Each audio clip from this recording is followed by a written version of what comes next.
Um, Thank you very much for the very kind introduction.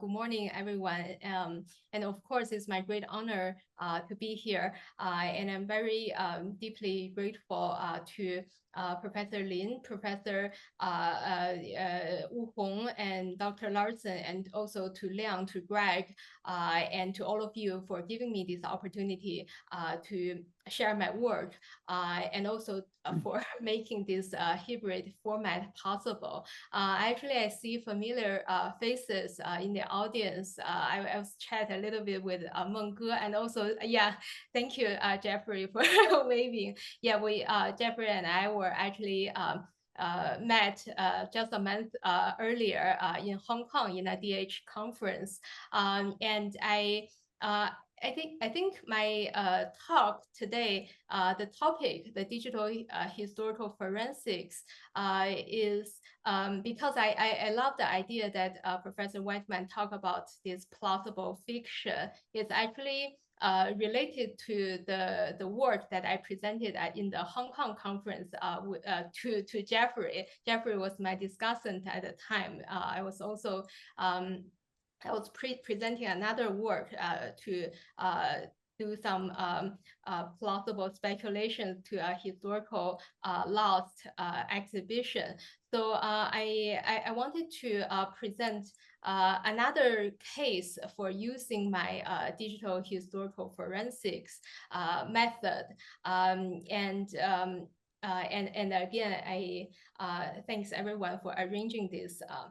Oh, by the way, yeah, although I can't be in the room physically with you, I really want to make extra effort to build the connection. So I put all kinds of my contact information at the end of my presentation in the slide. So I would really love to hear your thoughts and also questions. So without further ado, let me share my screen.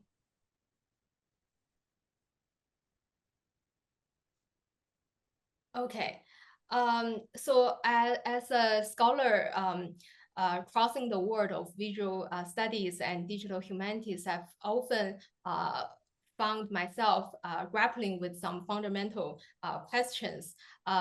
One of these is in our age of overwhelming information, how do we recognize when an analysis goes beyond the surface observations to uncover deeper insights about culture and history? For example, like what is the nature of socialist realism in visual culture of modern China?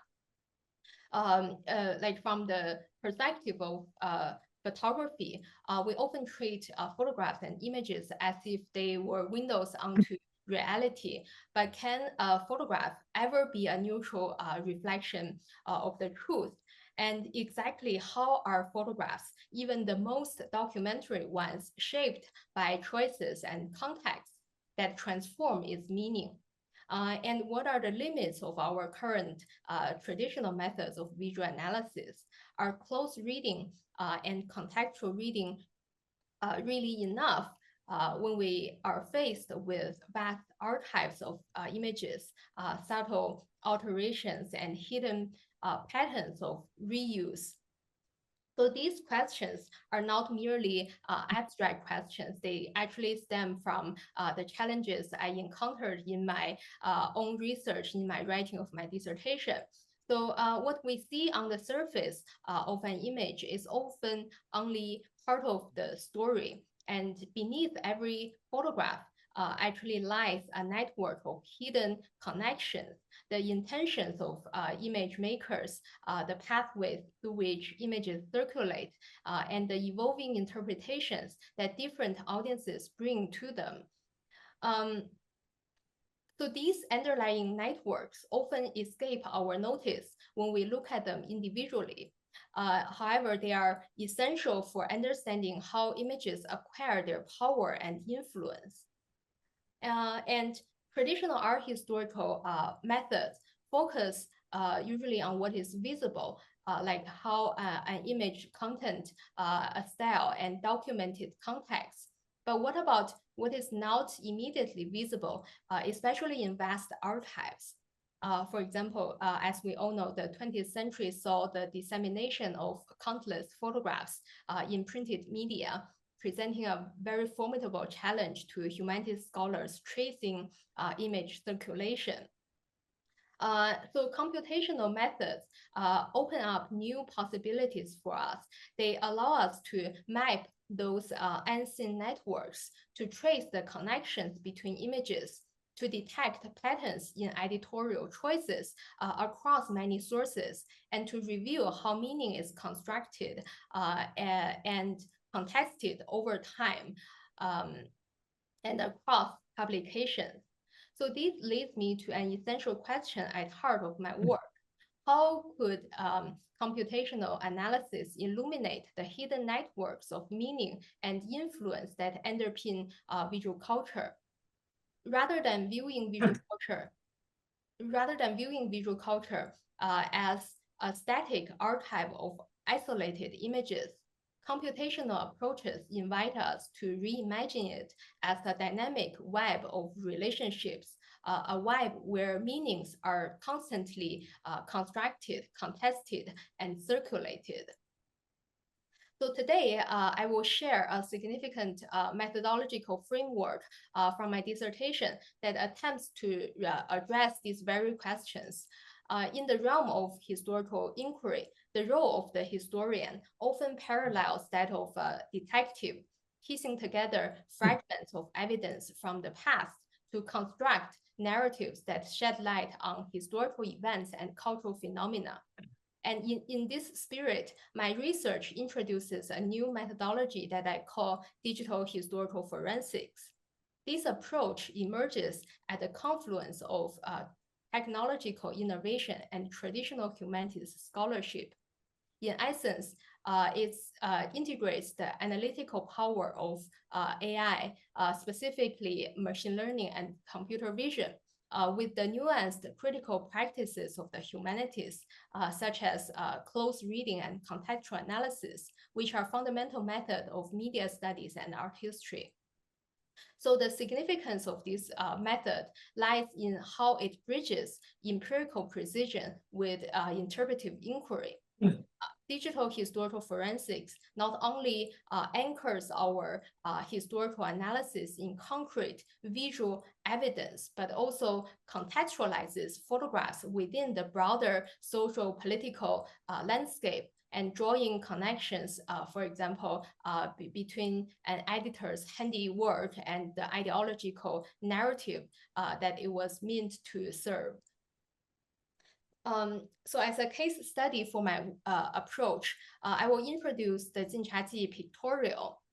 This was a significant World War II era photo magazine that published by the Chinese Communist Party, or the CCP, which meticulously documented many aspects of war, construction, and everyday life in North China from 1937 to 1948.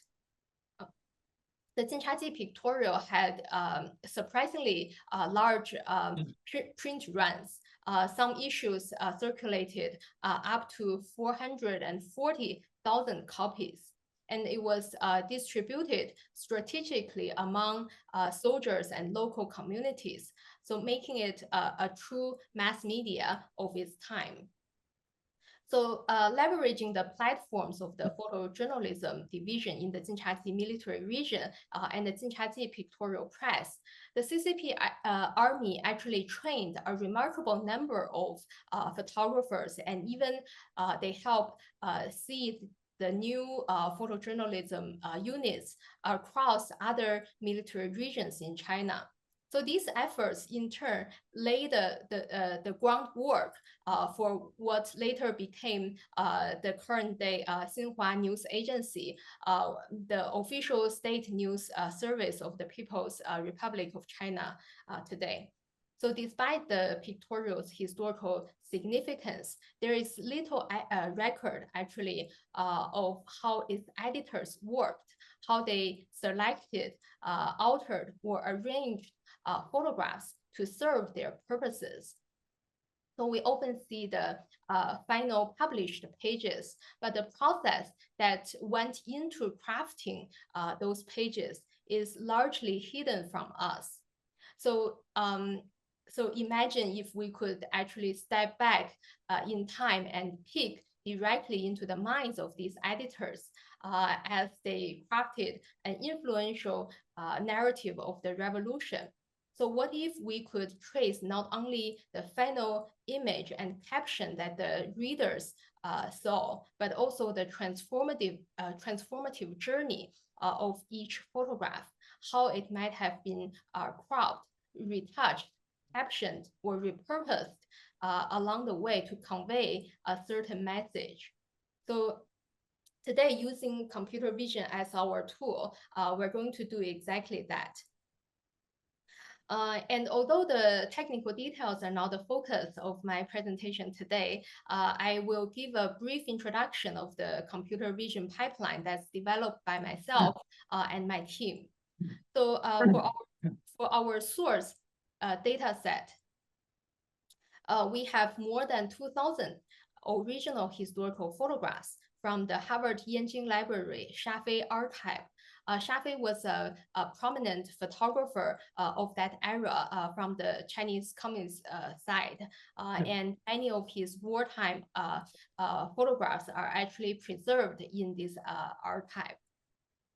And we have also compiled a target data set of more than 1,000 magazine pages scanned from the Jinchaji pictorials.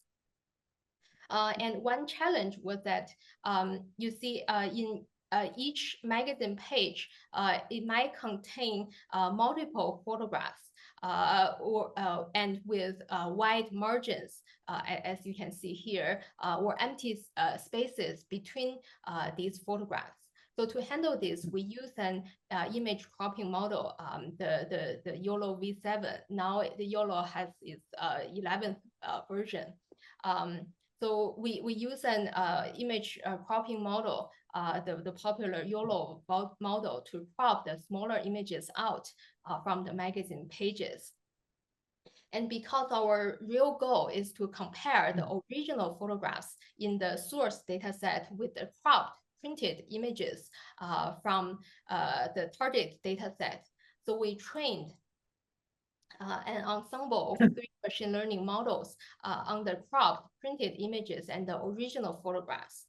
And this model then compared the similarities of images between the source data set and the target data set, and thus identified editorial patterns in the circulation of historical photographs and reviewed the editing strategies of propaganda magazines. And our model achieved a promising 77.8 top 15 retrieval accuracy on our evaluation data sets, and offering a strong foundation for in-depth visual analysis. So if you are interested in the technical details, our pipeline has been published in the ACM Journal on Computing and Cultural Heritage. And I've also put the link to our paper in the end of this presentation. So by comparing the original photographs and their printed versions in pictorial magazines identified in our pipeline, computer vision has been instrumental in contextualizing historical photographs in 2 significant ways. So first, this comparative framework helps juxtapose the original and printed images, and thus can shed light on the manipulations executed by editors and darkroom personnel prior to the image's publication.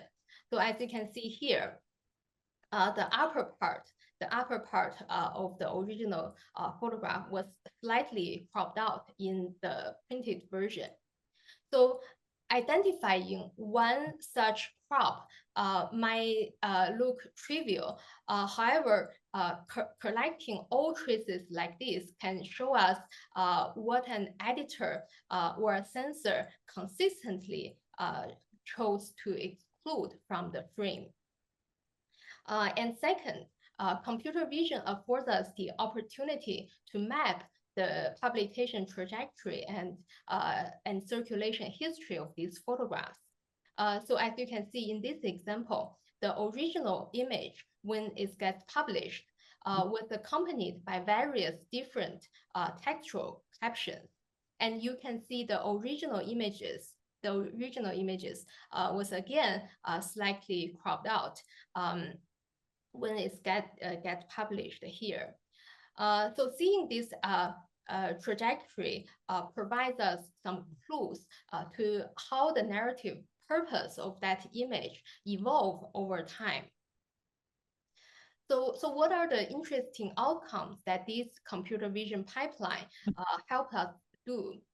And due to the scarcity of photo equipment, film printing resources, and skilled talents, one of the characteristics of Jinchaji pictorial was the repeated use and adaptations of photographs across different wartime contexts. So as you can see in all these examples. So images were often cropped, altered, repurposed, or recaptioned to fit shifting ideological and editorial needs. We have used the computer vision pipeline to systematically uncover these editorial traces that would have been very hard to notice by manually flipping through hundreds of pages. So let me share a few examples of the kinds of changes that we discovered. So first is cropping. This image captures the enemy captives descending a ladder from a fort under a watchful gazes of 4 Chinese communist soldiers. However, in the final published version, we can see that the soldiers are reduced to mere busts, and their guns are notably absent. The accompanying caption here says, "We do not kill prisoners," and this further emphasizes the lenient handling of prisoners. It underscores the importance of maintaining a clear, decipherable visual register, preferably free from any ambiguous expressions that might distort the intended message or inadvertently transmit a different one. And here another example is for retouching of the images. So here, so this photograph was taken by Shi Shaohua, and it's titled "Militia Burying Mines." This is a widely published, circulated photograph, and it demonstrates another aspect of this post-production alteration. Because in the rendition on the cover of the Jinchaji pictorial series here in People's War, so there is a clear manipulation here, because in the original photograph here, we can see that the soldiers who are marching in the distance, actually the marching the line disappeared at the head of this militia in the original photo, although this is still a printed version. But that actually creates a discontinuity in the visual narrative of a never-ending march. So, however, in order to maintain the aesthetics of continuity, we can see here in its cover, the editor adds a hand-drawn column of marching soldiers in this cover version.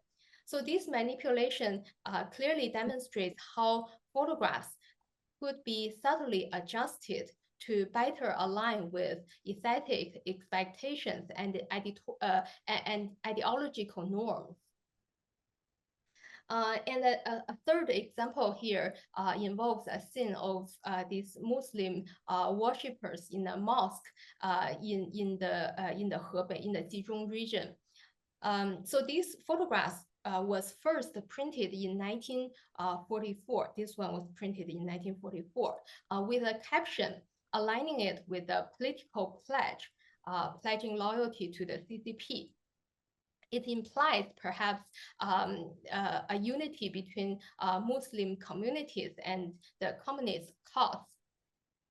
And this exact photograph was later, in 2 years, republished in 1946, but with a clear different caption describing it purely as a religious gathering.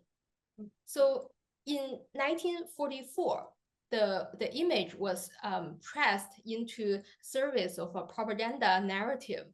But by 1946, it was reframed to tell a more benign cultural story. Because the worshippers are shown here from the back, we still don't know, we can't tell the actual nature of this scene exactly. So this kind of recaptioning is powerful, but insidious, because it exploits the viewer's trust in textual aids, in textual aids as explanatory tools accompanying visual information. So these editorial practices not only stemmed from material constraints, but reflected a broader political logic wherein visual elements were treated as modular units, strategically reassembled and transformed to reinforce ideological messages. And I want to use 3 other case studies to further look into this phenomenon. So first, misinformation and conflicting information are common phenomena in historical visual archive. The identification of misinformation can be crucial in uncovering the hidden motif behind the editorial decisions. For example, in our first case, we have found that one photograph in its 4th issue of the pictorial in 1943 was attributed to photographer Kong Wang. And as you can see in the caption here, it was titled "The Jinchaji 8th Route Army Outside Xifengkou." However, if we conduct a fact check, we can see, as scholar Si Sushi has pointed out, these photographs was actually taken by photographer Sha Fei rather than Kong Wang, and the real shooting location was in Futuyu, Laiyuan County, rather than Xifengkou, Qianxi County. So now looking at this map created by the Japanese military in 1941, it's clear that the Xifengkou was located at the border between the hinterland China and the Manchuria, which was occupied by the Japanese army. So historians then may speculate that the use of a wrong caption may be intentional misinformation or disinformation by the Chinese propagandists as they sought to exaggerate their sphere of influence through modern mass media reaching beyond China's hinterland. And more importantly, in the year 1943, Mao and the CCP were openly criticized by the government of the Republic of China, the Chinese Kuomintang, the Nationalist Party, and people who opposed the CCP for Mao's alleged 721 policy, which according to this chart, it actually means the 70% of the Communist military forces are used for their own development, and 20% for compromise, and 10%, only 10% were used for resistance to China. So that's why Mao was openly criticized and questioned. So although this policy cannot be confirmed from the CCP's archive, it may not be a coincidence that in the 4th issue of the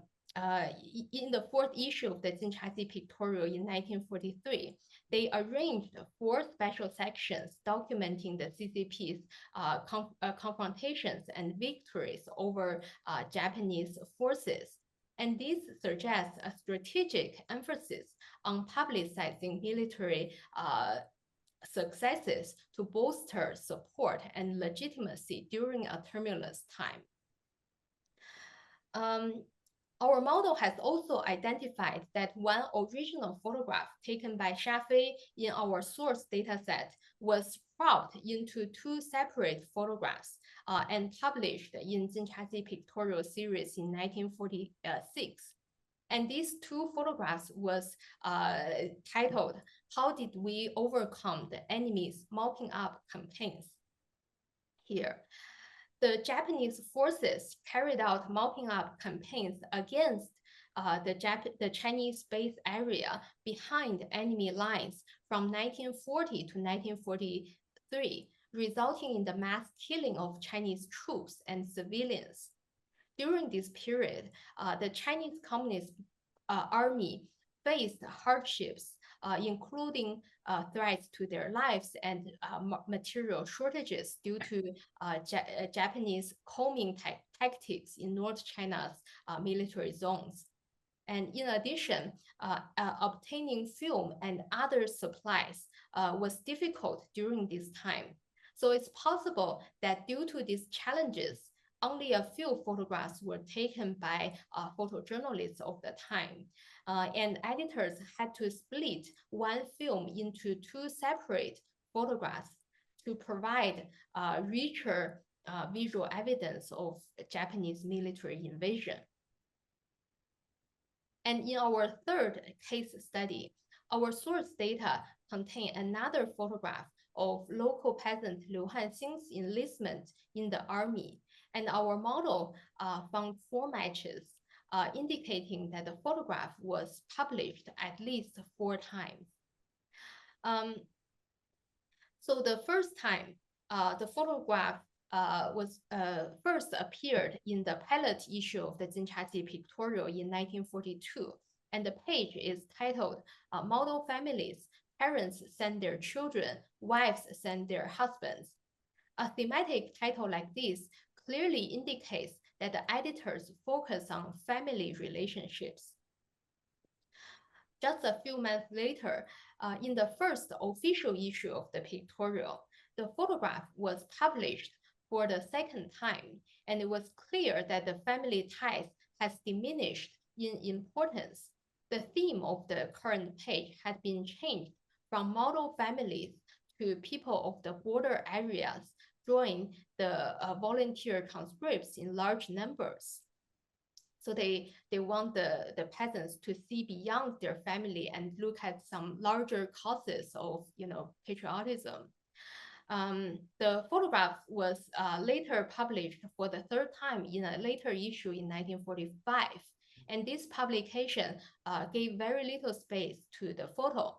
However, it's noticeable that the peasant's name had been removed from the photo and replaced with common people. Now, in the 1946 issue of the Jinchazi Pictorial, this photograph was published for the last time, and likewise, Liu Hanxing's name was omitted, and he was referred to as a youth. So in observing the enlistment of Liu Hanxing, we notice how an initial journalistic report, replete with the date, location, Liu Hanxing's name, and an emphasis on his family relationships and the joy of sending the strongest man to the battlefront. These concrete information gradually shift focus in subsequent publications. As the story progresses, family ties yield to broader political activities, with individual details gradually receding into the background and abstract meanings communicated through text, supplanting them to forge a narrative, a unified narrative. So these symbolists transition toward collective concepts like the people, the youth, are very important, and a photograph that started as a straightforward documentation of an event evolved into a malleable icon that could be used to tell whatever story the editors needed at the time. So in summary, these comparisons and the tracing of image reuse underscore the critical role of context in both historiography and visual media.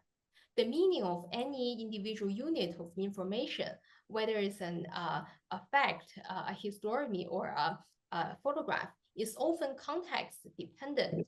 The same photo can convey very different messages when it's employed in different narratives or alongside different texts. This fluidity reveals the malleability of photographs as basic historical units or histories. They can be adapted, repurposed, or reinterpreted across various contexts, sometimes intentionally and sometimes inadvertently. This scholarly examination tracing the trajectory of photographic images from the domain of factual data to the realm of metaphor within the Jinchaji pictorial casts a spotlight on the robust potency of photographic historiography in shaping collective memory and perceptions. A critical revelation drawn from this investigation is the transformative capacity of photographs. Emerging initially as factual, granular unit of history or histories, these images have the potential to metamorphose into potent symbols within the narratives of propaganda. The contextual dynamics compressing both the explicit elements of the photograph and the broader social political narratives in which they circulate are instrumental in this evolution from the tangible to the abstract. So looking beyond these specific project, the approach of digital historical forensics can be generalized to other contexts. It's an approach that's extendable across diverse archives and regions, facilitating cross-regional research in visual culture. This approach not only enables robust source criticism at a new scale, but also encourages the digitization of offline archives. It compels us to critically assess how images have been used and interpreted, enhancing our overall understanding of historical visual media and encouraging us to challenge conventional narratives to uncover deeper truth. So it's my humble hope that our computer vision project will not only prove beneficial to visual archives and museum professionals, but also catalyze further innovative endeavors in the realm of digital humanities. So in the spirit of 抛砖引玉, I offer our work as a modest contribution, aspiring to inspire greater and more significant scholarly achievement in this field. Thank you very much. And as a promise, I put all kinds of my contact information here, and I very much welcome questions.